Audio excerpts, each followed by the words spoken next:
Landfinder's Ceevorheuse versus Silver's Maroon is pretty close, and this is why. This will be a long one, as I'll have to cover all three bases: their scaling, their speed, and their hacks. And I'll start off with Ceevorheuse's scaling, as it's a lot simpler and straightforward. Ceevorheuse is able to tank 2 hits from Bullet's sword, which produces more energy than the punches that were able to damage and tear apart the suit. This is important as the suit is able to survive the physical blast from the nuke. The shockwave created by the nuke was calculated to be at the end of multi-city block level. The physical blast should upscale this, as the crater was created by a mere shockwave, and the blast should be more powerful than the shockwave. However, it should be noted that the suit should downscale this feat, as whilst it did survive the blast, it did noticeably take significant damage. Ceevorheuse was also able to withstand the destruction of the Somnium Blade, in which the blast created by the destruction of the Somnium Blade was able to pulverize Bullet's arm, which should make it more powerful than the nuke, as whilst Bullet was killed by the nuke, this was when Bullet was in a weakened state, and he also momentarily survived it, and his body is noticeably damaged. It's nowhere near to the degree to what the Somnium Blade did to him. I should also bring up the fact that Ceevorheuse should downscale the blast, as Ceevorheuse was a noticeable distance away from it. We are still not done talking about Ceevorheuse's scaling, as we still have to talk about his tie, as his tie is strong enough to pierce through his own body, and therefore should upscale Ceevorheuse's durability. But on top of that, Ceevorheuse's tie is able to destroy the bullets which are able to blast off Ceevorheuse's shoulder, which should get Ceevorheuse's tie to a possible 10 times if not higher gap above his own body. He was also blatantly not going all out against Bullet, in which he could make his tie stronger then, as he was not using it to its full capabilities. And whilst this is coming under hacks a little bit, he should be able to use his matter manipulation to make his physicals stronger as well, as he's making his body tougher and stronger. Therefore, he can match his tie in AP with his physical body and match this durability, getting him pretty deep into small town level. Now for speed, which should be pretty simple, as Ceevorheuse creates 3 afterimages whilst fighting Bullet. This should mean that he's around 3 to 4 times faster than Unknown, and Lightning, as Unknown creates no afterimages at all in base and in the suit, and he's able to react to Lightning. This gets Ceevorheuse to massively hypersonic plus. Now for Ceevorheuse's hacks, in which Ceevorheuse's hacks are to do with his matter manipulation. He's able to use his matter manipulation as telekinesis, he's able to use it to harden his own body, he's able to use it to increase the power of weapons like we see with his own body and with his tie. He's able to use it to teleport, he's able to use it to put his own body back together. He uses his matter manipulation very well and is very versatile with it, and he could probably just he can probably rip his opponents apart with just his matter manipulation, which would actually make it his strongest weapon, as it's just completely ignoring the durability of his opponent. Silver Soldiers Part 2 dropped not too long ago, and with it came one of the biggest hitters that the Stick tournament community has ever seen. Maroon's fight with Lime is crazy, and it shows his immense raw power and destructive capability. This is most present with his Molten Dawn, which just completely obliterates the screen. Holy shit. Well, this begs the question, how powerful is Maroon? Well, I calculated Maroon's Molten Dawn to be town level, and since we don't see the whole explosion on screen, it gets a neat little plus on the end. However, I think this is where a big misconception with Maroon's scaling comes in, as Lime can survive Molten Dawn, and Maroon can damage Lime. And therefore, I'm pretty sure people make the assumption that Maroon could survive Molten Dawn or properly scales to it. But Silver himself has confirmed that Molten Dawn would outright kill Maroon, and seeing what it did to Lime, who is leagues more durable than Maroon, it's safe to say that it'd just obliterate Maroon off the face of the planet, and that he just clearly does not fully scale to it whatsoever. But just because he can't fully scale to it, doesn't mean he doesn't scale to a partial amount of the blast, as he's still able to damage Lime, who is able to survive it. His magma attacks are able to damage Lime before getting hit by Molten Dawn, and then deal noticeable damage to Lime after getting hit by Molten Dawn. However, these are Maroon's stronger magma attacks. His regular magma attacks noticeably do not deal anywhere near as much damage as these ones presented, as Lime kind of just like withstands and bulldozes through them. However, physically Maroon is nowhere near as powerful as his magma attacks, as Lime is able to crack Maroon's bones very easily whilst being in a heavily weakened state, after being hit by Molten Dawn and having a hole blasted through his chest. Maroon's physical AP also isn't that crazy either, as he's completely unable to damage Lime with his physical attacks, and even when he powers up his punches with his magma, they don't really deal that much damage to Lime either. Maroon should also scale to 700% orange, as Maroon is relative with Teal, who scales to 700% orange. 175% orange is able to withstand an attack, which got calculated to be small town level. Since Teal fights 700% orange, this value should be multiplied by 4 times, which is still small town level, however it borders town level. Teal should downscale this though, as orange is blatantly stronger and more durable than Teal is. Maroon also has his compacted summer, which is by far his most powerful attack, as it's flat out confirmed to be more powerful than Molten Dawn, and we also just see it completely obliterate Lime.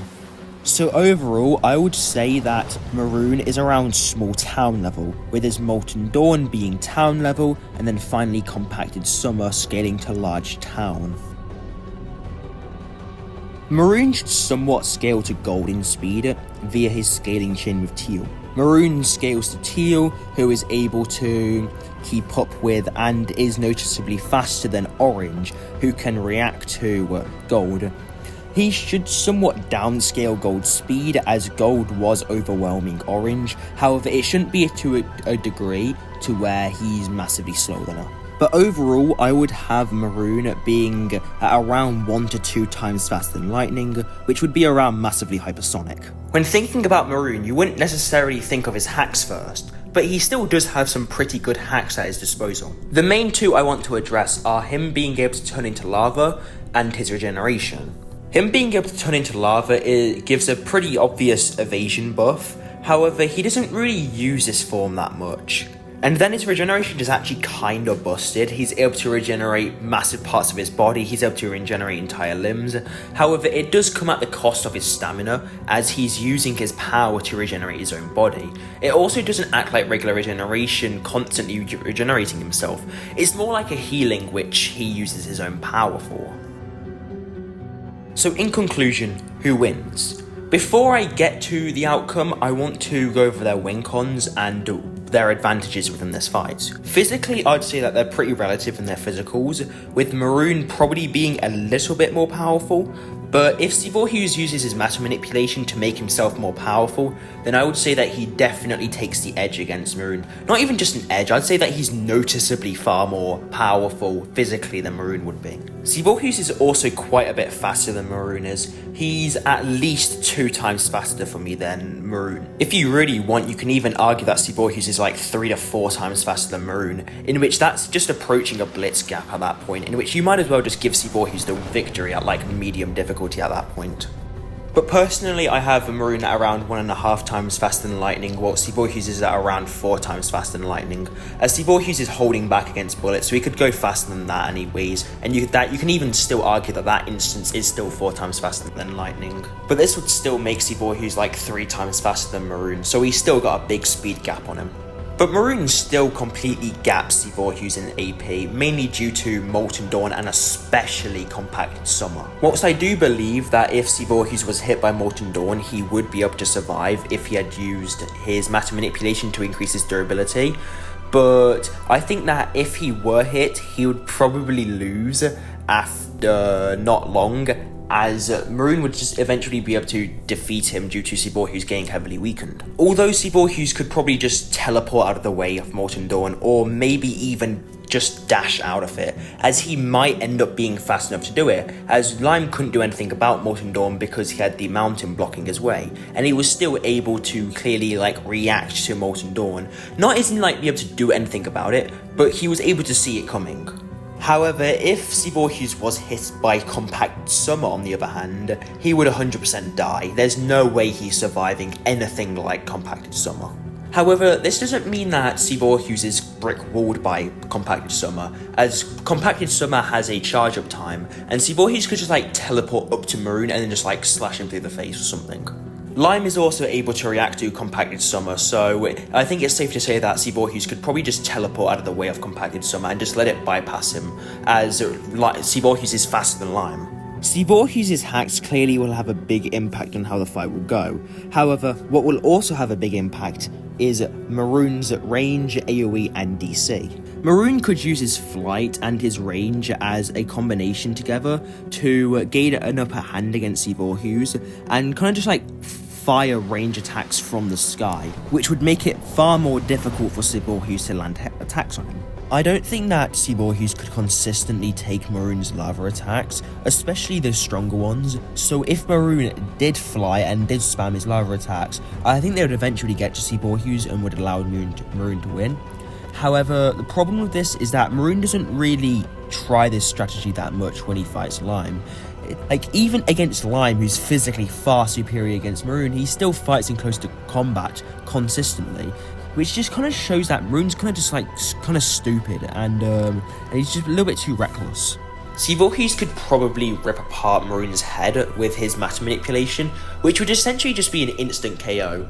However, I'm not sure how this would interact with Maroon going into his lava form, although I do believe that Maroon cannot regenerate his head or regenerate any parts of it, as the manipulation type's weakness is their head, and it's the entire reason why they've got more durable skulls than the rest of their body. So I doubt Maroon turning into lava would really do anything except delay Ceevorheuse's matter manipulation ripping apart Maroon's head. We also don't know how long it would take for Ceevorheuse to rip someone apart, mainly Maroon's extremely durable forehead and skull. So it might end up being a battle of attrition to an extent, although I don't think it should take Ceevorheuse that long, as it's completely ignoring durability. It's just, again, how fast he can really work his matter manipulation, especially in the heat of battle. Maroon's endurance and regeneration will also be a bit annoying for Ceevorheuse to get around. I don't think it will be a massive change to the battle, but I do think it's going to be a bit troublesome for Ceevorheuse, and especially for his tie, as Maroon could just keep on regenerating from all of his limbs getting sliced off and all of the wounds being raked across his body. I have one final thing to talk about for this section, and that's Maroon's Brain Burst. Maroon's Brain Burst should be powerful enough to deal massive damage to Ceevorheuse, if not kill him. I'm not 100% sure if it can actually kill him from full health, but if Ceevorheuse is weakened, then I do think it is capable of killing him. But Ceevorheuse could maybe just not get hit by it in the first place by teleporting or just dodging Maroon's attacks in the first place, as Ceevorheuse is a lot faster than Maroon. Now that I have said everything that must be said about this fight, I would like to hear all of your guys' opinions on who would actually win this. Because for me, I think it's a major toss-up between these two. But if I had to decide, I would say that Ceevorheuse wins with extreme difficulty. He just has the speed and the hacks to just pretty much get around all of Maroon's tools, and then he can strike back with his hacks, with his speed, and then with his tie, and he has the range to not necessarily fight from a safe distance, but fight from an optimal distance, to where he's not too close to get hit by Brain Burst, but not too far to where he's just completely outranged by Maroon's destructive power. But that's my take on it, and I'm fully expecting this to be a very controversial and hot take within the community. Just look at the poll. But that's all for this video, so see ya. Also, go subscribe to Landfinder and Silver. They need it. They're goated.